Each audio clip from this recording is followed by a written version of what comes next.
যদি সুযোগ হয় আমি বলবো ইনশাআল্লাহ, পড়ি আমিন।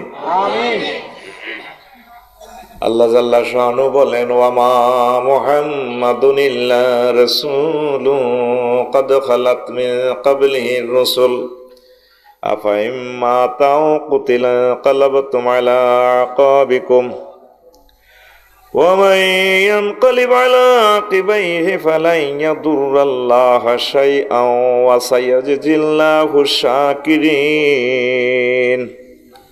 সূরা আলী ইমরানের 144 নম্বর আয়াত।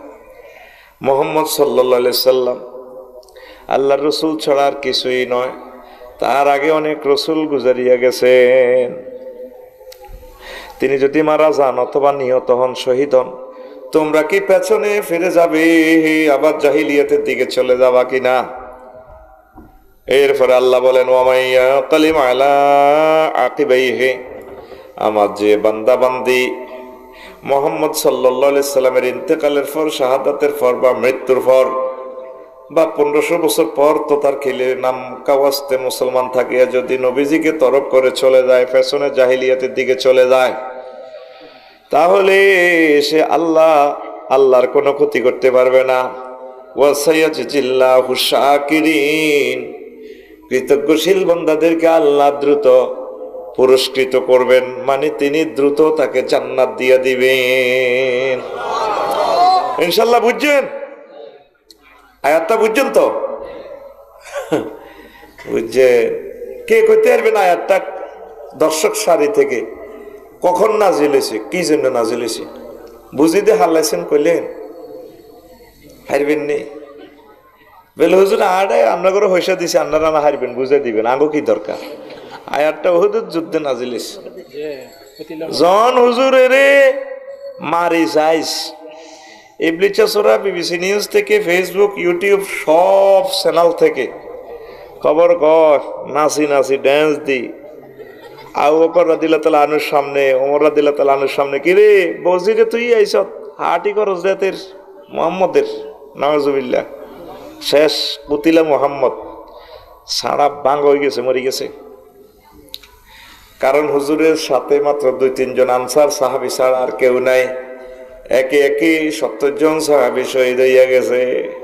শুধু সাহাবী আবু তালহা রাদিয়াল্লাহু তাআলা আনহু হুজুরের কাছে একদম নিরাপত্তা বেষ্টনী ভেদ করে চলে আসছে কাফেরেরা। সব মুসলিম মিল্লা যারা কাছে ছিল এগুলো মারিয়ে গেছে।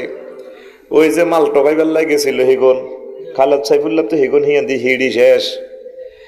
মুহাম্মদ সাল্লাল্লাহু আলাইহি সাল্লামের মাইর শুরু করে দিয়েছে।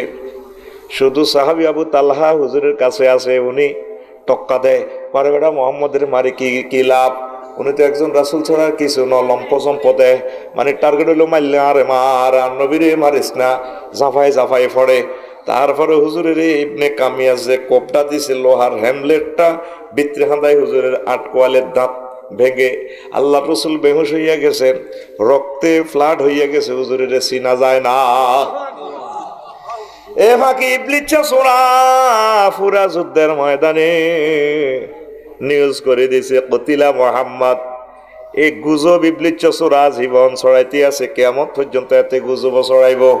এই ইবলিসের নাতি ফুর্তি ক্লাসমেট কিছু আছে, পেঁয়াজের দাম বাড়ালায়, গুজব দিয়া দেয়, ছাড়ি দেয়। আর তোরা গুজবে কান্দি টানি এবার লইলাস মাল রস্ত করে এবার কোবায়। এবার সাহাবী আবু তালহা রাদিয়াল্লাহু তাআলা আনহু এই বেহুশ নবীকে নিজে প্রায় 70টা কোপ তরবারির কোপ খাইছে, শরীর ঝাঁঝ হয়ে গেছে। হুজুরের এইভাবে কোললয়, নবীজির হুঁশ নাই। যে নবীজির হুঁশের কারণে তামাম পৃথিবীর নবী রাসূল সব উম্মতে হুঁশ পায়, যে নবীর নূরের কারণে সকল মানুষ তামাম পৃথিবী আলোকিত, সেই নবী হুঁশ নাই, আর দুনিয়ার হুঁশ থাকে কত? সাহাবী আবু তালহা রাদিয়াল্লাহু তাআলা আনহু উনিও আহত, বলতেছে মুহাম্মদ মরে নাই, ও আবু বকর, ওমর, ওসমান, আলীও নবীজি মরে নাই, আমার কাঁধে আছে হুজুর বেহুশ হইয়া। কোন রকম হুজুরের লইয়া বেহুশ নবীর লইয়া হুদের গুহার ওখানে চলে যায়। আল্লাহু আকবার। এ তখন এই আয়াতটা নাজিল হয়ে যায়, ও সাহাবীরা তোমরা কি ফিরে চলে যাইবা? তারপরে ওয়ামা মুহাম্মাদুন ইল্লা রাসূলুন ক্বাদ খালাত মিন ক্বাবলিহির রাসূল আফা ইম্মা তাও কুতিলা কালাবতুম আলা আকাবিকুম ওয়া মান ইয়ানকালিব আলা আকিবাইহি ফালান ইয়াদুররাল্লাহা শাইআন ওয়া সায়াজজিল্লাহু শাকিরিন।